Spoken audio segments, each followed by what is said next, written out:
Hello বন্ধুরা, আমি তন্দ্রা। আমি আজ তোমাদের ষষ্ঠ শ্রেণীর বাংলা পাঠ্য বইয়ের পাইন দাঁড়িয়ে আকাশে নয়নতুলি কবিতাটির সমস্ত প্রশ্ন উত্তর নিয়ে আলোচনা করব। তার আগে আমার চ্যানেলকে অবশ্যই লাইক, কমেন্ট ও শেয়ার করো ও আমার চ্যানেলকে অবশ্যই সাবস্ক্রাইব করো, যাতে আমার চ্যানেলের সমস্ত ভিডিওগুলি সবার আগে পেতে পারো, ও আমার চ্যানেলটিকে ফলো ও লাইকও করে দিও।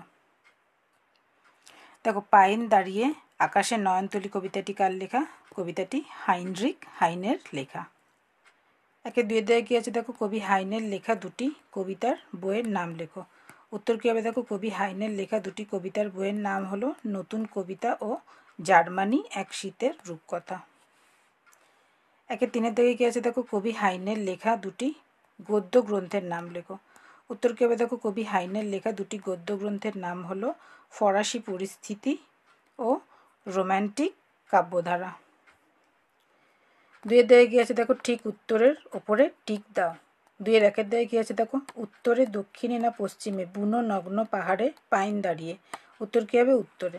দুইয়ের দায়ে কী আছে দেখো, যেন বরফের সোনালি রূপালি না সবজে কাপড় পরে। উত্তর কী হবে? রূপালি। দুইয়ের তিনের দায়ে কী আছে দেখো, মরু তটে দাঁড়িয়ে রয়েছে পাইন, পাম না খেজুর গাছ। উত্তর কী হবে? পাইন গাছ। দুইয়ের চার দাগে কী আছে দেখো, জার্মানি ভাষায় কবিতা লেখেননি গোয়েঠে, রিলকে না শেক্সপিয়ার। উত্তর কী হবে? শেক্সপিয়ার। তিনের দিকে কী আছে দেখো, নিচের প্রশ্নগুলির দু একটি বাক্যে উত্তর লেখো। তিনের একের দিকে কী আছে দেখো, পাইন গাছ সাধারণত কোন অঞ্চলে দেখতে পাওয়া যায়? উত্তর কী হবে দেখো, উত্তরের বরফে ঢাকা পার্বত্য অঞ্চলে দেখতে পাওয়া যায় পাইন গাছ। তিনের দুইয়ের দিকে কী আছে দেখো, পাইন গাছ কী ধরনের পোশাক পরে আছে বলে কবির মনে হয়েছে? উত্তর কী হবে দেখো, পাইন গাছ বরফের রূপলি কাপড় পরে আছে বলে কবির মনে হয়েছে। তিনের দিকে কী আছে দেখো, পাম গাছ কোথায় দাঁড়িয়ে আছে? উত্তর কী হবে দেখো, পাম গাছ মরুভূমির পরে অর্থাৎ মরুতটে দাঁড়িয়ে আছে। তিনের চার দিকে কী আছে দেখো, পাইন গাছ কীভাবে স্বপ্ন দেখে? উত্তর কী হবে দেখো, পাইন গাছ দিনরাত দুলে দুলে স্বপ্ন দেখে। চার দিকে কী আছে দেখো, নিচের প্রশ্নগুলির উত্তর নিজের ভাষায় লেখো। চার একের দিকে কী আছে দেখো, পাইন গাছের বুক বেদনায় ভরা কেন? উত্তর কী হবে দেখো, হাইনরিখ হাইনের লেখা পাইন দাঁড়িয়ে আকাশে নয়নতুলি কবিতায় উত্তরের পার্বত্য অঞ্চলের পাইন গাছ মরুতটে থাকা পাম গাছকে দেখে দুঃখ অনুভব করে, কারণ পাম গাছটি পাইন গাছের মতোই একা মরুতটে দাঁড়িয়ে থাকে। পাইন গাছটি তো সারা বছর বরফের রূপলি কাপড়ে ঢাকা, কিন্তু পাম গাছটি উত্তপ্ত মরুভূমিতে সূর্যের প্রখর রোদে তপ্ত হয়ে একাকিত্বের বেদনা অনুভব করে। চারের দুই দিকে কী আছে দেখো, পাইন গাছ কী স্বপ্ন দেখে? উত্তর কী হবে দেখো, হাইনরিখ হাইনের লেখা পাইন দাঁড়িয়ে আকাশে নয়নতুলি কবিতায় পাইন গাছটি দিনরাত দুলে দুলে আকাশের দিকে নয়ন তুলে উত্তপ্ত মরুতটে দাঁড়িয়ে থাকা বেদনায় বুক ভরা পাম গাছটির স্বপ্ন দেখে। চারের তিনের দিকে কী আছে দেখো, বরফের দেশের পাইন গাছ মরুভূমির পাম গাছের স্বপ্ন দেখে কেন? উত্তর কী হবে দেখো, হাইনরিখ হাইনের লেখা পাইন দাঁড়িয়ে আকাশে নয়নতুলি কবিতায় বরফের দেশে থাকা পাম গাছটি নিজে বরফের রূপলি কাপড়ে ঢাকা থেকেও মরুভূমির পাম গাছটির স্বপ্ন দেখে, কারণ ভিন্ন পরিবেশে বেড়ে উঠলেও দুজনেই একাকিত্বের দিক থেকে সমব্যথী। তাছাড়া পাইন গাছটি সুখে থাকলেও পাম গাছটি উত্তপ্ত মরুভূমিতে দিনের পর দিন সূর্যের প্রখর রোদে তপ্ত হয়ে বুক ভরা বেদনা নিয়ে দাঁড়িয়ে আছে। পাঁচের দিকে কী আছে দেখো, মরুভূমি ও মরুতট শব্দ দুটি লক্ষ্য করো।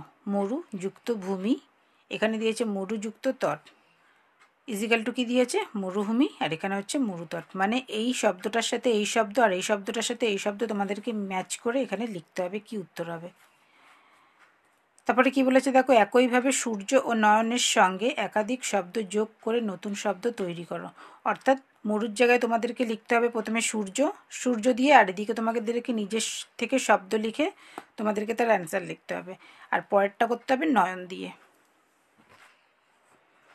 আমি উত্তরে কি লিখেছি দেখো, সূর্য যুক্ত গ্রহণ, সূর্যগ্রহণ, সূর্যযুক্ত রশ্মি, সূর্যরশ্মি, সূর্যযুক্ত কিরণ, সূর্যকিরণ, সূর্যযুক্ত উদয়, সূর্য উদয়, সূর্যযুক্ত অস্ত, সূর্যাস্ত, সূর্যযুক্ত প্রণাম, সূর্য প্রণাম, সূর্যযুক্ত মুখী, সূর্যমুখী। পরেরটা কি লিখেছি দেখো, নয়নযুক্ত মণি, নয়নমণি, নয়নযুক্ত তারা, নয়নতারা, নয়নযুক্ত যুগল, নয়নযুগল, নয়নযুক্ত জল, নয়নজল। ছয়ের দাগে কী বলেছে দেখো, সমগ্র কবিতাটির মধ্যে কতগুলি বিশেষণ খুঁজে পাও লেখো। অর্থাৎ কবিতাটি পড়ে তোমাদেরকে বিশেষণ শব্দগুলোকে খুঁজে লিখতে হবে। আমি কী কী লিখেছি দেখো, বুনো, নগ্ন, রূপালী, তপ্ত, এই 4টে বিশেষণই আছে কবিতার মধ্যে। সাথে কি আছে দেখো, নানা রকম গাছের নাম লিখে নিচের ছকটি পূরণ করে। এখানে বলেছে পার্বত্য অঞ্চল, এখানে হচ্ছে মরুভূমি অঞ্চল, অর্থাৎ পার্বত্য অঞ্চলে কোন কোন গাছ জন্মায় সেই সব গাছের নাম লিখতে হবে, আর মরুভূমি অঞ্চলে কোন কোন গাছ জন্মায় সেই সব গাছের নাম লিখতে হবে। পার্বত্য অঞ্চলে আমি কী কী লিখেছি দেখো, উইলো, দেবদারু, ফার, পাইন লেখাই ছিল, আর ওক। তোমরা চাইলে অন্য গাছেরও নাম লিখতে পারো। মরুভূমি অঞ্চলে কী লিখেছি দেখো, পাম লেখাই ছিল, খেজুর, ফণিমনসা ও কাঁটা গাছ।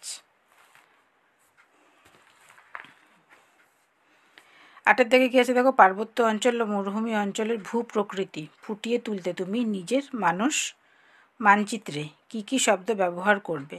তুমি এর মধ্যে যে কোনো একটিতে মানুষ অভিযানে গেলে কি কি জিনিস সঙ্গে নেবে সেই অভিযানের কাল্পনিক বিবরণ কয়েকটি বাক্যে লেখো। দেখো এখানে পার্বত্য অঞ্চলে দিয়েছে, এখানে মরুভূমি অঞ্চলে দিয়েছে। শূন্যস্থানে কী লিখেছি দেখো, পাইন, চড়াই উতরাই লেখা ছিল, সুউচ্চ পর্বত, উইলোফার লেখা ছিল, পার্বত্য নদী, পাকদণ্ডী লেখা ছিল, আর ধস। আর মরু অঞ্চলে কী কী লিখেছি দেখো, উট, মরুদ্যান লেখা ছিল, বালিঝড়, মরীচিকা লিখেছিল, ফণিমনসা, বালিয়াড়ি লেখা ছিল, বালুরাশি। তোমরা চাইলে তোমাদের মতো করে তোমাদের যদি মনে হয় অন্য কোনো শব্দ লিখবে যেটা পার্বত্য অঞ্চল বা মরু অঞ্চলের সঙ্গে মিলে যায়, তোমরা লিখতে পারো। আর এর পরের প্রশ্নের উত্তরটি তোমরা নিজেরাই চেষ্টা করো। তোমাদের যদি কোনো রকম প্রবলেম হয় আমাকে কমেন্ট করো, আমি তোমাদের জন্য লিখে দেবো। ভিডিওটি ভালো লাগলে অবশ্যই আমার চ্যানেলকে লাইক, কমেন্ট ও শেয়ার করো, ও আমার চ্যানেলকে অবশ্যই সাবস্ক্রাইব করো। Thank you.